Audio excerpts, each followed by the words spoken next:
Good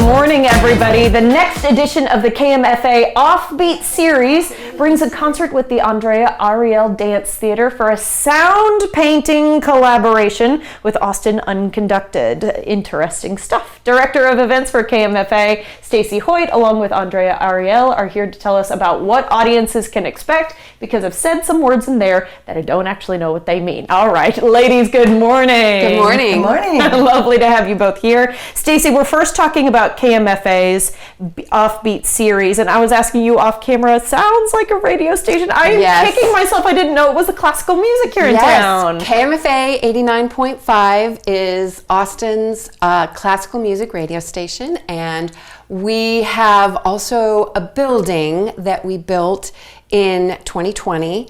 And in building the building, we also wondered what should we be programming in that space. And we came up with the Offbeat series, which goes with our tagline, On Key, Offbeat.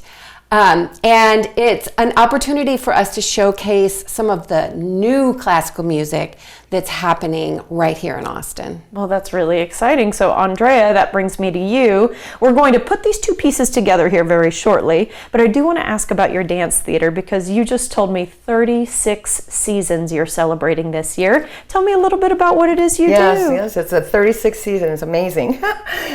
We create performances that we do throughout the year, and we do community workshops that are free, inviting the community into our creative process.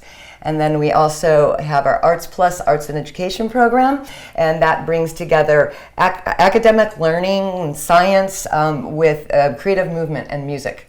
You are really all about expanding not only people's horizons, but also giving voice to different points of view. And I think that's really huge, because I was asking you off camera, what do you do? You know, do you pick a piece and then start hiring people for it? But really, there's a lot of collaboration going on. Definitely, absolutely. The process that I work with is an ensemble process where we are collaborating, brainstorming together, and then we're also, I create these workshops with the community that invite them into our creative process, and then from that the material of the show begins to evolve. What are the voices that need to be heard? What are the stories that need to be told? And you know, it's told through movement, but sometimes spoken word, and I always collaborate with musicians so that we're also creating music, so it's a huge collaboration. The work ultimately is way beyond just my companies, you know what? Mine. I'm going to salute you, though. Artistic director, that's a very big deal, to bring all these pieces together and make it sound cohesive. So we've got an upcoming performance. Yes. Stacy, if you wouldn't mind, just start telling us a little bit about it. Yes, so this Offbeat concert is featuring Andrea as a sound painter. When I learned that Andrea had this skill, which is something that she's been training for a very long time, of coming up with the music on the spot, like improvisational, and she directs and pulls it all together. When I found out that she did that, I thought this would be a really amazing Offbeat concert. So we started collaborating. And not only that, but like, it's one and only. It's never going to be the exact same thing again. Exactly. And so this is a sort of thing people can't miss. So we have to come to you, obviously, to talk about sound painting. Tell us about the skill. Well, sound painting is a multidisciplinary sign language that's used to create live composition in the moment. With this concert, I have the pleasure of working with 9 amazing string players that are part of Austin Unconducted. So it's a new thing for me. They're learning sound painting for the first time, and I'm working with an ensemble that is completely new for me. And so the syntax of sound painting is who, what, when, and sometimes how. So the signs or gestures that are given ask for improvisation from the ensemble. And then what they give is what begins to be sculpted into a composition. Wow. And so it's a little bit scary, you know, because I go to the performance and I'm like, well, I have some ideas I'm working with. and but whatever happens in the moment is going to shape how I'm composing with the signs. So it's not planned out in that way. There is a sign called palettes where I can use pre-composed music, little bits of pre-composed music as a palette that we might throw into the piece. Sure. That would be remixed or deconstructed or evolved in a completely different way than the original, but you might recognize it. And then there'll be other things that are completely created on the spot. And sometimes it might be kind of weird and crazy, and sometimes it'll be really beautiful, or funny. And there's moments when the sound painter, me, can turn to the audience and involve them in the signs. That is really so cool. So they can pick up on that from what I'm doing with the ensemble, and then when I turn to them, they can know what to do. And so that in that way we can kind of all be in the piece for a little while. Oh, I enjoy it's really that. fun. Yeah. Super fun. So being an audience member means not only are you seeing a once in a lifetime event, but that you can be a part of the piece that gets told. Yeah. I do want to ask, is there any actual ASL in it? Because I saw you make this sign and I didn't know if if it is American Sign Language to some degree. No, it's a totally unique sign language that was developed by Walter Thompson, who was a jazz musician in New York, and in the 70s he wanted to guide his jazz orchestra, guide their improvisations. So he started making up signs, and then he started... So it's a language, but it's been invented by somebody else. It's a completely original, unique language invented by Walter that's been developed over 50 years. And I started working with him like in '98, so I was part of the early development of it. There's over 1,500 signs. Now you would never use that many in one performance. That's a lot to ask. Yeah, but he started working with actors and dancers and visual artists, so it's been developed into a very multidisciplinary art form. This is a language I didn't know existed before. This is why you have to watch Studio 512. You never know what you're going to learn. And I just want to ask Stacy about, how long this runs. Is it just the one show? Where can we get tickets? All that good stuff. We have 2 performances. Okay. Friday and Saturday. Each time we start with a pre-performance talk that will be led by Diane Donovan, one of our on-air personalities, at 6. The concert starts at 7, and then we have a reception afterwards where you can meet the artists. Oh, and you're going to be exhausted at the end of it. Or super energized. Yeah, usually that's the first thing that happens. Is that I love that there's still so much question and yet so much artistry and so much experience coming into this. Should be a super cool thing to see, guys. Thank you so much for your time. Thank you. Welcome. Yeah, break a leg. Thank you. Yes. For tickets and more info, visit kmfa.org/offbeat.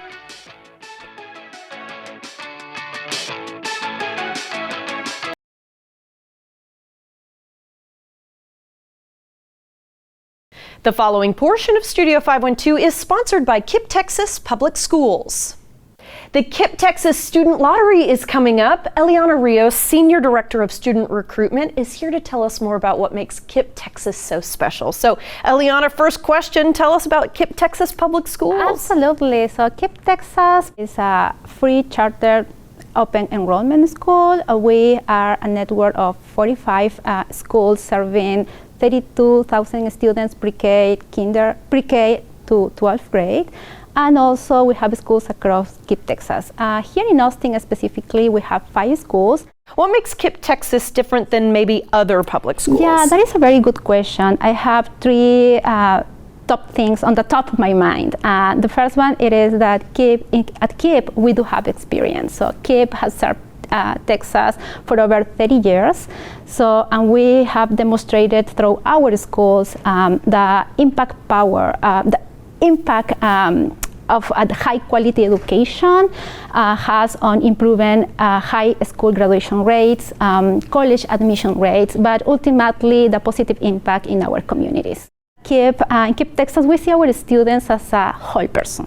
So we do understand that academics is really important, is essential, but also we recognize as well that the emotional well-being of our students is going to support the student success. Last but not least, we offer free transportation, free healthy breakfast and lunch for all our students, no exceptions. We have an array of extracurricular activities, athletics, and much more. And tell me about your 2025 results, because you guys are doing well. Yes, very, very well. We are really proud of our students. We have a 99% high school graduation rate. And also we are working really, really hard to have and to deliver it a strong academic program in all our schools. So tell me, how can a child become a KIPP student? Sure, so our lottery is around the corner, and any student can apply to be a KIPP student.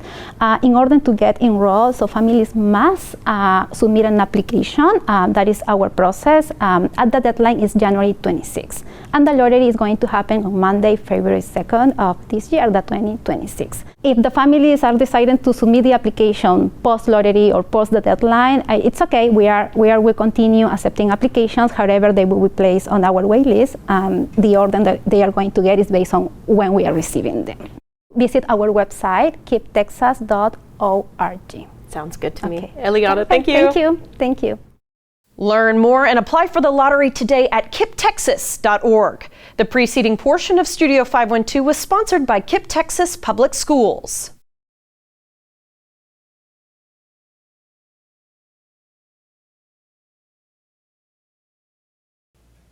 Welcome back. Dr. Jess Trankina of the Generator Athlete Lab and Experts in Wellness loves to read the newest studies on how our bodies work. She's here today to discuss some research on how women process stress and pain differently, and she just told me off camera I could talk about this for ages because this is what you spent your whole career learning about. Dr. Jess, good morning. Yeah, good morning. How are you, Rosie? I'm good. Good to see Okay, you. so why are we talking about this today?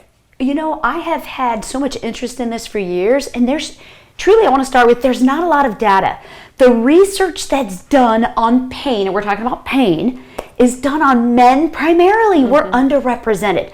I've been in practice as a physical therapist and a manual therapy practitioner for 27 years.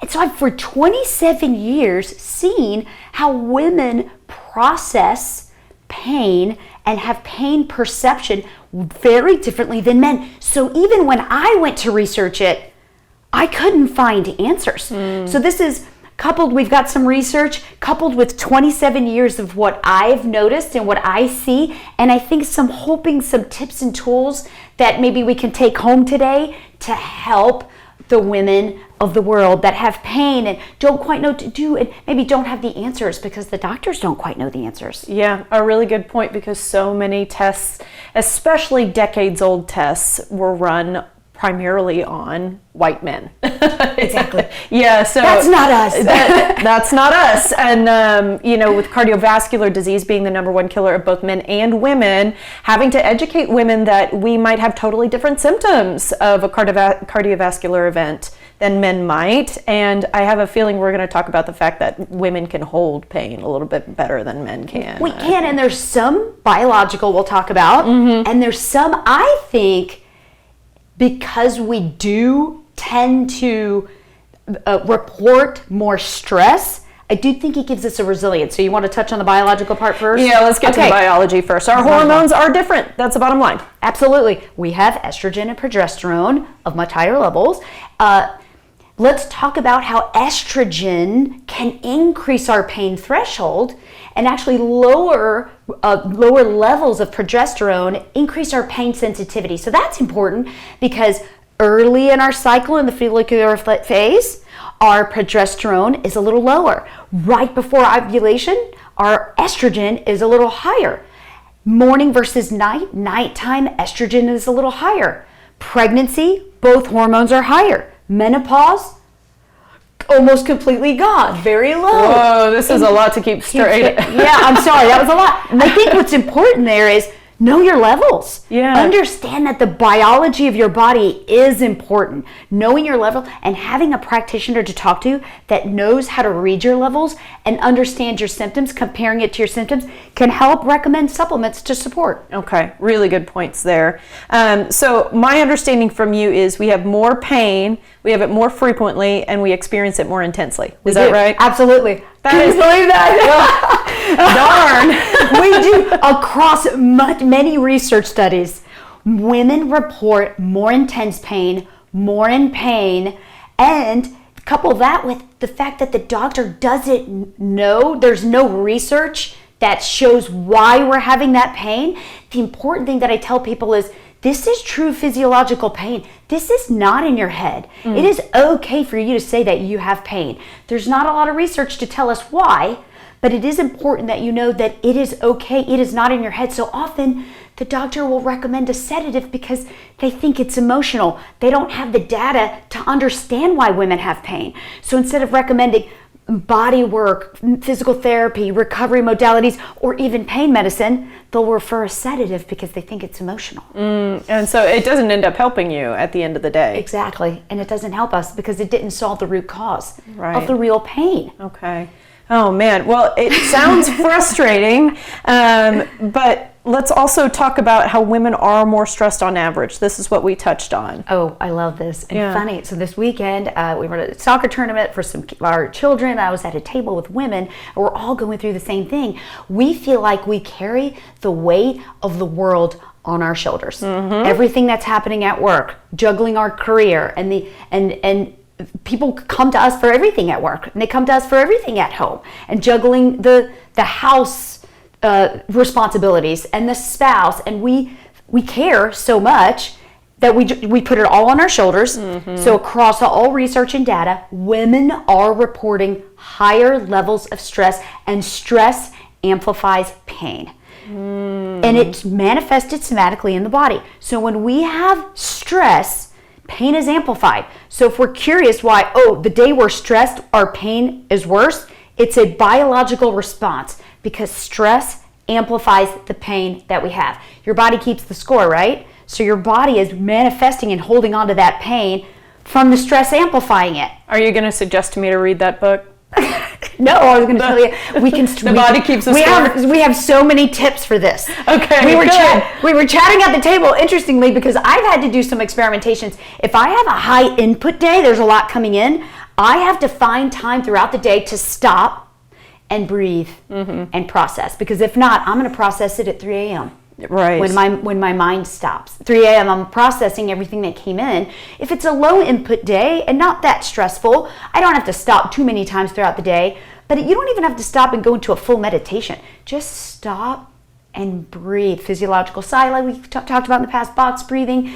Just breathing, let the mind wander, let the mind process the things. It's a fact, women report more stress. We take the weight of the world on. There are strategies where we can control our stress and our pain. And that's really what I'm hoping I can get out today is strategies to help us with the stress and the pain. Let's go strategies. Let's go strategies. So that's the first thing. If you feel like you have a high input day, everything's happening at work, you're the king of the land at work, and all your kids are coming in, you have a lot going on, stop every hour or two and just take 2 or 3 moments to breathe. Process, breathe. Recognize that your pain is real. Go see someone that can help you. This is literally what I do. I help people with pain. Let someone, a practitioner, help you. I was going to say touch your body, which sounds, but that's funny, so I'm going to say it. I manually release adhesions and scar tissue on people with real pain. Because we put ourselves last. We put everyone else first. It's true. Put your oxygen mask on. Go see someone or ask someone. When I see women in my office, I'm so happy. Because we're not the first to go seek help. We help everyone else. We put ourselves last. and the oxygen mask is on the ground and we can't breathe. Grab your oxygen mask, because then everyone else is better when you're better. I was going to say, everybody else is better when you are at your best. And it's so important to take care of ourselves, we learn to not put ourselves first, but we've got to. And unfortunately, we're out of time. I could keep you forever. Oh gosh, that was so much. Get expert guided customized protocols by going to expertsinwellness.com.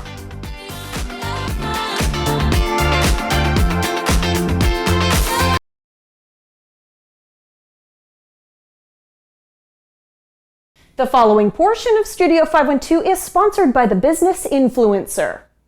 Guys, our guest today is a holder of more than 150 patents, and he calls himself a dreamer who believes in transformation, especially when it comes to logistics. We're welcoming Shaker, the CEO of Orchestro.ai. So, Shaker, Austin became a tech hub because we wanted to be different from Silicon Valley, and now you're saying Silicon Valley's entire AI approach is wrong, which is really interesting. Are we making the same mistakes down here in Texas, just maybe with better barbecue? It's a great question. So I think Austin is not Silicon Valley that makes better tacos. Austin is Austin primarily because fundamentally it has done what like Silicon Valley has forgotten, which is like, how do we build patience? How do we build tolerance into the system? How do we build virtue into the system? What Silicon Valley is beginning to do more and more of, which is deeply concerning, is to be more reckless by the day. And so what I want people to understand, and that's why I'm here in Texas, is because Texas teaches you something. It teaches you patience. And we are kind of a handshake state. You know, it still is the old Southern, you're like, your word means something around here. AI makes billions of decisions, of course, without ever looking anyone in the eye as it exists online. Can code ever kind of keep up with that more virtuous handshake of Texas? Well, we should ask why handshake matters in the first place. So what does handshake symbolize? It actually symbolizes trust. So you have to bring the trust back into the system. And that's what the handshake is for. Emphasizing that is important. And then we have to bring that notion of trust back into the system. How do you do that? You have to behave like a good human. We've got Tesla here in Texas, we've got Oracle, we've got Samsung, they all moved down here, more freedom, fewer taxes, that kind of thing. You want to tell these big companies, slow down, add virtue. Talk to me a little bit about that. I don't think Silicon Valley and California has lost because of its virtue. They didn't fail because of its virtue. They failed because they were actually trying to impose their virtue on others. To make, like you squeeze the system more and more, right? To do what? To sacrifice humans on the other side, or to not have humanity built into the system. That's like a wrong way of building a company. Like you never build a company that transcends your time. And so that's fundamentally where they have gotten it wrong. I really appreciate your time today, Shaker. Thank you so much. Thank you so much. Wonderful. Learn more at Orchestro.ai. The preceding portion of Studio 512 was sponsored by the Business Influencer.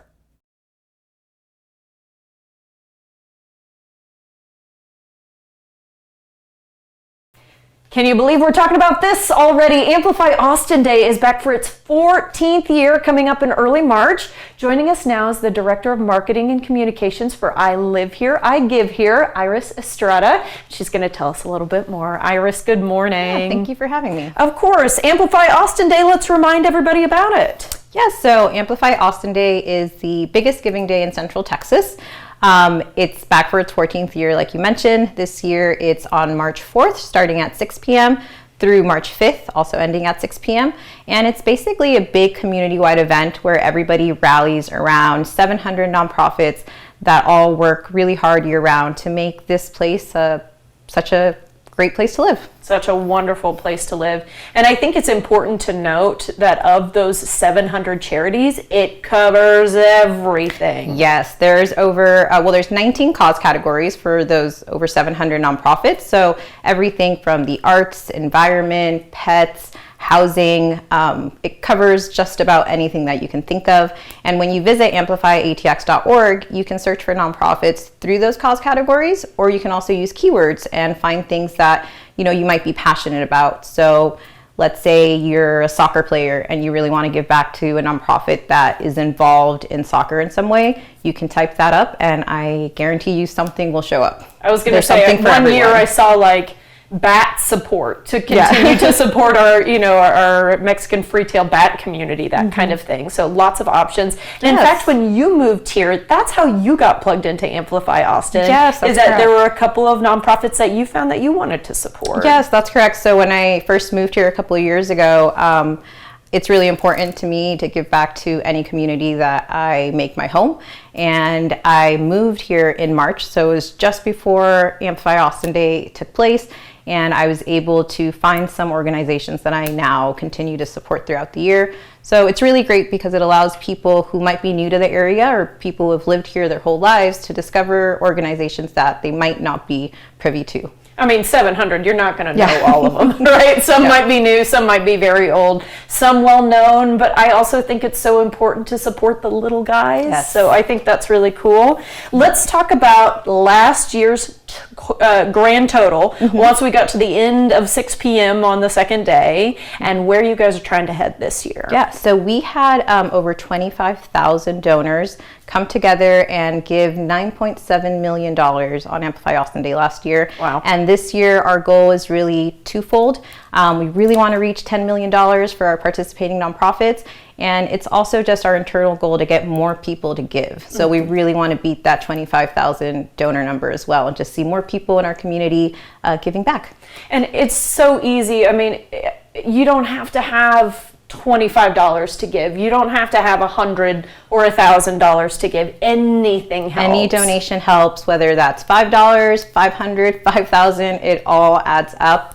And one of the great things is early giving is now open. And Just started, right? It just started last week and it runs all the way through March 3rd, right before the actual day takes place. And one of the things I love to tell people is early giving is a great chance for you to fundraise for a nonprofit that you love. So anybody can visit amplifyatx.org and create a free fundraising page, and that allows them time during early giving to really rally their inner circle, their friends, their family, their coworkers, to get behind a nonprofit they care about. So let's dig into that for a second. Let's say, for example, we have Austin Pets Alive here on pretty often. If they are really passionate about Austin Pets Alive, so I, as a person today, can go to amplifyaustinatx.org. Is that right? Amplifyatx.org. Amplifyatx.org. We'll have it at the bottom of the screen at some point, I promise.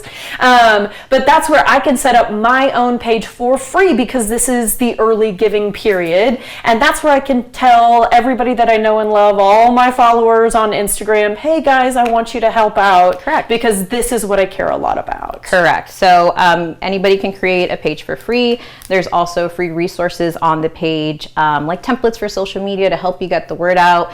And last year, those fundraising pages were actually responsible for raising more than $1 million for the day. Amazing. So it does make a big difference. I do also want to talk about scholarship and give back opportunities just in our last minute here. Yeah, so sponsorships are still open and we're also seeking give back partners. So there's a lot of businesses that have signed up and committed this year to give people who donate a free gift as a reward for giving back to their community.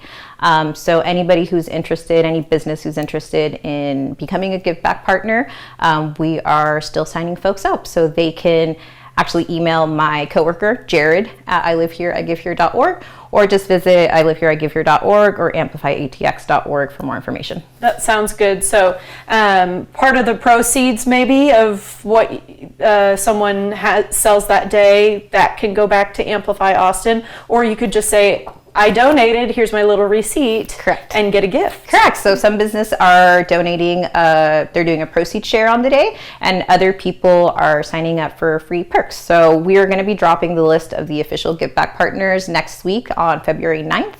So I encourage people to look at our social media at I Live Here, I Give Here, visit the website because we'll have a list of all the participating partners there as well. That sounds good to me. So there are so many things as we get closer to March 4th and 5th Yes. that you can get plugged into and get excited about. Exactly. But if you're talking to someone who's maybe not part of that 25,000 from last year, someone who might donate now for the first year, what would you tell them about the benefit of helping out Amplify Austin? So amplifyatx.org serves as a great hub because you can not only find other nonprofits that you're not aware of, but you can also give to multiple nonprofits in a single transaction instead of having to, go around to different locations.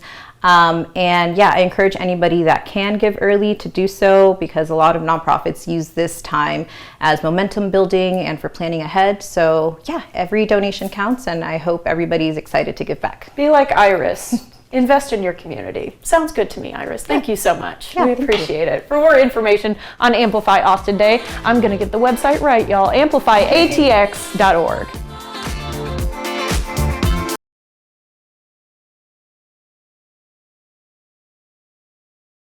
Two-time Survivor player Stephen Fishback has released his debut novel, Escape, taking you into the reality TV world set on a remote island with twists and turns along the way. Fishback joins me now. Hi, how are you? I'm incredibly excited and honored to be here, and just like thrilled to be, chatting about this, which I've been working on for years and years, and now is a giant graphic behind me, which is, I can't believe it. Well, I'm honored to have you here. We've met virtually a few times, but it's nice to finally meet in person. So, Fishback, just tell me a little bit about Escape and maybe how this idea came to be.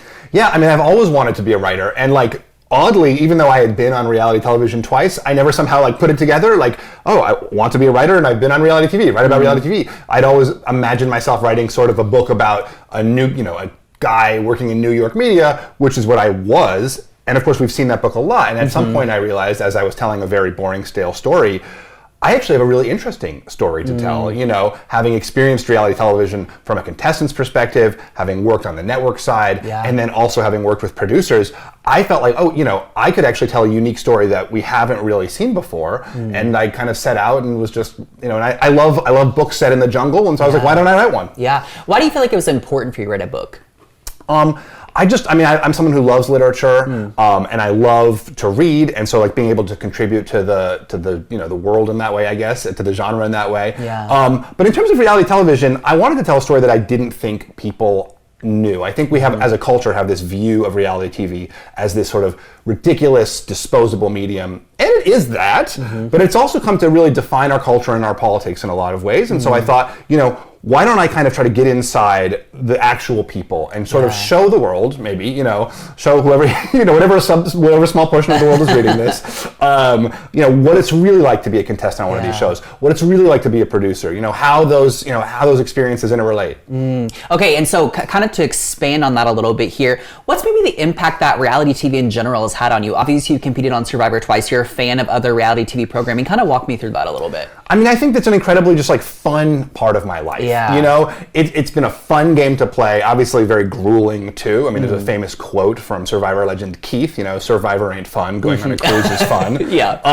But there is a real joy to it. And I think that sort of exposing me to that. The other thing too is it's really broadened my perspective of the world. I think we all kind of live in our little bubbles, certainly I did. And I got to meet people who were just wildly different from me, in their personalities, in their expectations from their lives.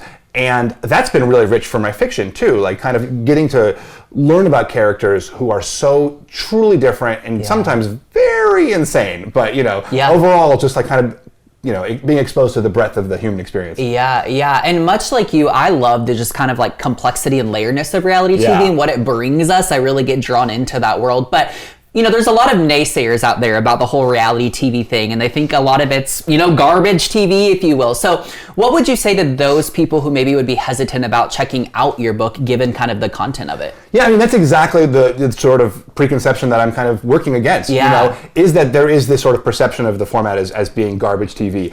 But the people are going, and they're not just reality TV fame. They're people who are looking for a real experience, a real confrontation with the wilderness. They're looking to find themselves. I feel like so many people in our society today really are searching for meaning. Yeah. And it's kind of funny and interesting to go on a reality television show looking for meaning. But a lot of people do. And I think that that is some of the tension I was trying to explore is how these people are entering into this environment with real big hopes for their lives and searching for what it's all about for them and who they really are. And yet they're also competing in a ridiculous challenge where they're on a hamster wheel. Yeah. And that's an interesting thing you bring up there because, even in the last few seasons, we've seen a lot of people go out there to find healing in a lot of ways and therapy. And there is a big storytelling piece to it all. So I think that's really fascinating. Now, obviously we have to chat about Survivor 50. So what are just kind of your maybe initial preseason thoughts? We're about a month away from the premiere. I mean, I'm just excited. I think it's going to be so fun to see all these contestants from these like really different eras.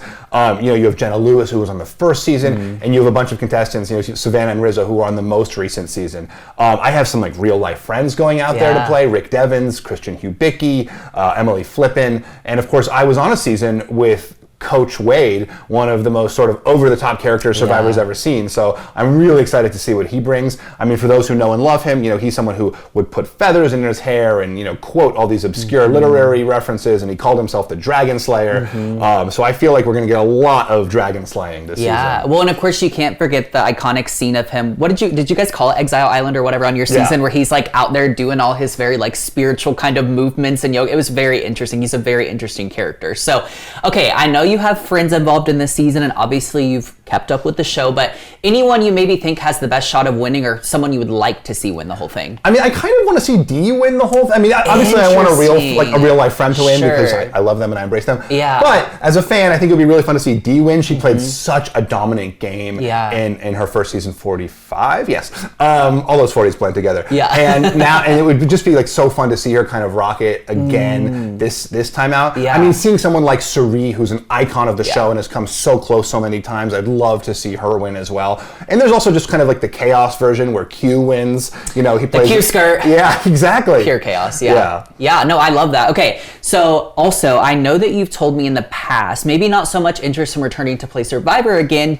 but could fans ever expect to see you on a different show, maybe like The Traitors or something to that magnitude? Listen, if The Traitors called, I'd go in a heartbeat. You know, living in a Scottish castle for a week instead of starving in the Brazilian Highlands for a month is a lot more appealing. But I think they've got a lot of skinny nerds that they're going to call before me. Hey, I think you'd be great on it. And NBC, if you're watching this, Peacock, you need to hire him out. Bring Fishback on The Traitors. We'd love to see him. Okay, if people want a copy of your book, Escape, how can they do that? I mean, they can certainly just walk into their local bookstores. They can go to any of the online retailers, Amazon, Barnes & Noble, Books A Million. And they can go to my website, stephenfishbach.com, which I've squatted on all the various misspellings of that, so there's really no way to get it wrong. But truly, like, just walk into your local bookstore, and hopefully it'll be prominently displayed, and if it's not, you know, demand that it be prominently displayed. I love that. Well, Stephen, thank you so much for joining me here. Get a copy of Stephen Fishbach's debut novel, Escape, and of course, check out Survivor Season 50, kicking off at the end of February.